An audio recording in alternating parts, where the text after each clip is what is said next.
Okay, good. Hi, welcome to this International Growth Center's first remote interview for Africa Industrialization Week. Industrialization Week for Africa started in 1989 with the United Nations General Assembly proclaimed 20th of November as African Industrialization Day. This commenced in 1990. Since then, the United Nations system has held events on that day throughout the world to raise awareness about the importance of Africa industrialization. According to the African Union, the day represents a unique platform to enhance international cooperation and dialogue on the Pan-African industrialization agenda and to raise awareness of the opportunities and challenges associated with this innovation to drive. So my name is Veronica Masubo, and I'm a policy economist at the International Growth Center. I'm also one of the main thematic leads on driving research and evidence on industrialization and trade at the IGC. Today, I'm joined with a very special guest. His name is Max Walter, and he's the co-founder and the executive director for Center for Development Alternatives, a Ugandan-based think tank that fosters homegrown ideas for economic transformation in the region. In 2020, Center for Development Alternatives, also known as CDA, published a comprehensive study on Uganda's industrial policy for economic transformation, with rigorous analysis of Uganda's strategy for industrialization and on political economy. So I'm very happy to bring in Max Walter. Thank you for accepting our invitation. Max, our first question that I wanted to ask on this topic is, given that economic activity in Africa has been severely curtailed by the COVID-19 related global economic crisis, many industries, including services, are most affected, but manufacturing remains particularly exposed because of global value linkages. In Uganda, some of the research that IGC has done, mainly by Rochefort, Dufour, and Spray 2020, found that imports of intermediate and capital goods were severely impacted by the pandemic, and largely because of the closure of many Chinese factories. This has significantly impacted smaller firms through complex networks of supply and distribution. So in that case, Max, how have these significant disruptions, particularly in value chains and networks, influenced your think tank's perspective on industrialization in Uganda and the broader region? Thanks. Hi, Veronica. It's an honor to have been invited, so thanks for having me. So that's a really interesting question. I think the way that the debate is starting to be framed in Uganda around this global supply disruption is almost as a window of opportunity for industrialization in Uganda. And I think that's a really helpful way of looking at it with some key qualifications. So the main thing that's being discussed in Uganda at the moment is the opportunity for import substitution, right? So the global supply of essential goods, for example, like personal protective gear has been disrupted. And so there's a need for countries to become more self-reliant, both in the current context of COVID, but also to be resilient in the case of future crises. So there's an opportunity for Ugandan producers to step in and produce those goods domestically. But also there are a range of, let's say, non-essential products, such as intermediate and capital goods, which you just mentioned, whose global supply has also been disrupted. So again, there might be an opportunity to substitute those imports for locally produced goods. But the caution that we are calling for is that Uganda and other countries should not react to this crisis by self-isolating from the global economy. Industrialization is still going to be driven by export competitiveness primarily. So yes, there's room and there's an opportunity for import substitution, but it should focus on a few priority goods, both essential and non-essential, and it should be combined with a clear drive towards export competitiveness. So that's the first window of opportunity, that's the one that's being discussed. I think there's actually a few others that are quite exciting to bring into the debate. One other one is that those, all the Chinese factories that have temporarily shut down because of COVID were obviously supplying the whole world, not just Uganda. So there's actually an opportunity for African industries to potentially step in and capture some of the global market share of these products. The window of opportunity is narrow because Chinese manufacturing will bounce back, but that's not to say that there isn't one. And then finally, I think there's a broader paradigm shift that's been accelerated by COVID-19, especially in the global north. We've realized that the sort of neoliberal ideal free markets produce an economy that's woefully ill-equipped to deal with a global crisis like COVID. So there's clearly a role for the state to play proactively, and that includes industrial policy. So I think there's a window of opportunity for African governments, including Uganda, to become much more assertive in designing and applying industrial policies.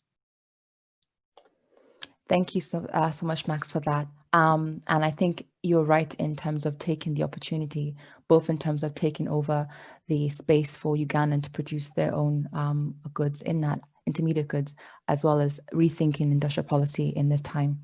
The second question I had was around the tools used in industrial policy.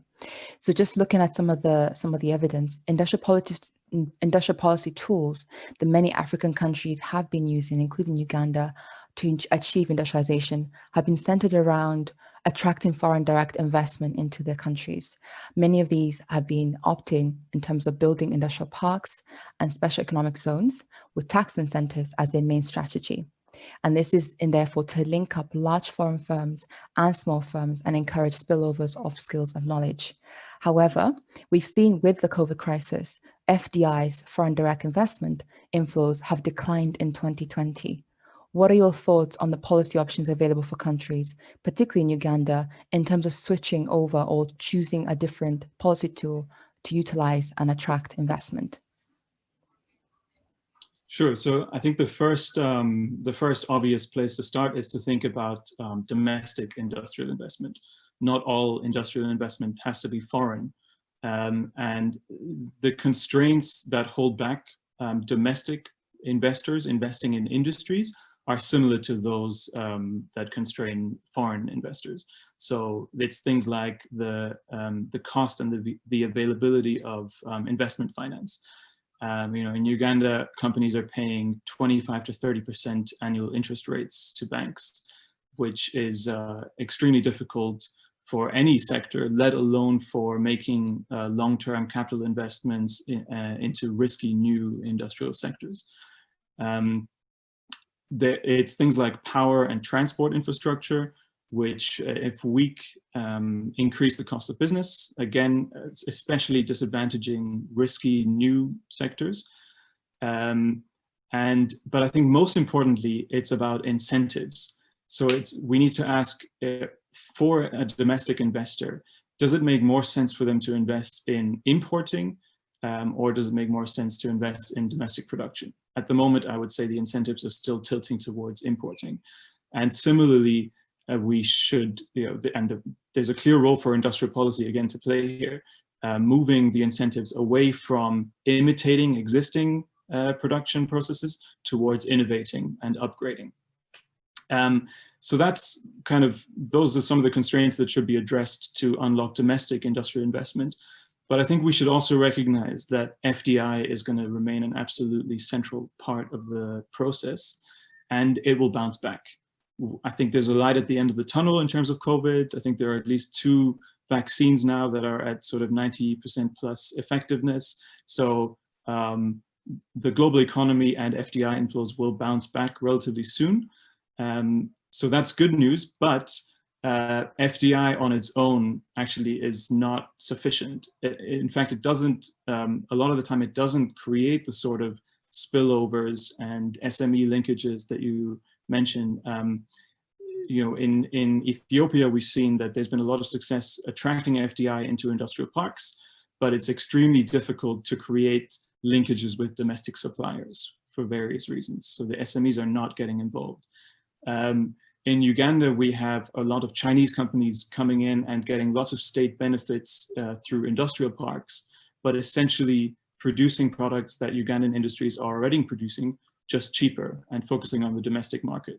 So, so in the current difficult environment for FDI, I think countries, especially and including Uganda, need to avoid the temptation to try and attract FDI at all costs. Instead, the type of FDI that is needed is the type of FDI that has a long-term interest in investing in the country, in genuinely building new productive capabilities rather than imitating existing ones, and in gradually increasing the local content and the local linkages. And again, industrial policy can play a role to incentivize those shifts. Thank you so much, Max. So that swiftly moves into our next question, particularly on the optimism that you share post-COVID-19.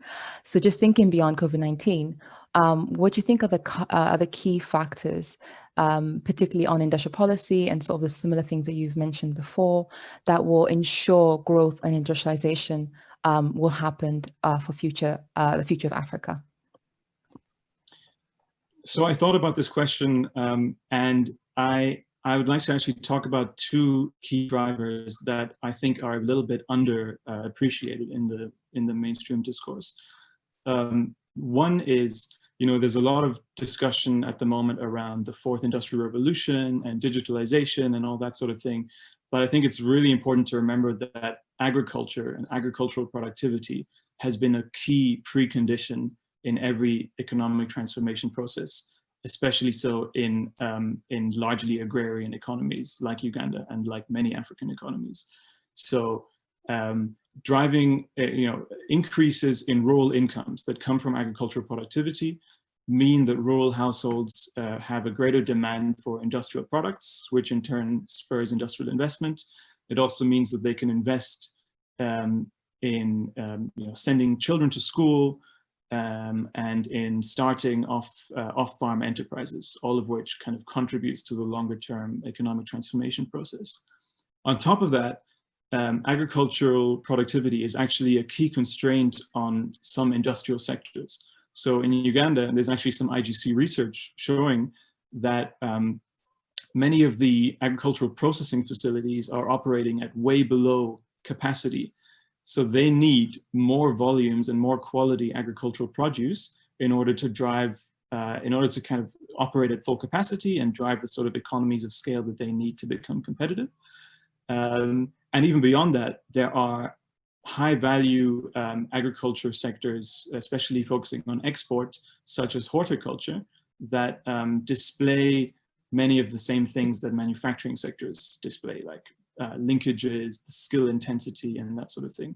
So agriculture should not be forgotten when we talk about industrialization. And the other key driver is that I think that a balance needs to be found, or a positive relationship needs to be found between regional integration, which is a hot topic in Africa, and industrial policy. So we know that regional production networks are becoming more and more important. So for example, in Southeast Asia, and there's some emerging progress in Southern Africa as well. And there's some interesting examples from East Africa. So if we take the example of iron and steel, Uganda has really strong iron ore deposits and would like to process those iron ore deposits, and that would be a key driver of industrialization. But in order to do so, it needs to import a fuel, and the most likely option is coal from Kenya. And when it's produced, the steel, it needs to find regional markets for that steel in order to, again, take advantage of economies of scale. So obviously some regional cooperation is needed to unlock key sectors. And the economies of scale argument is also relevant more broadly.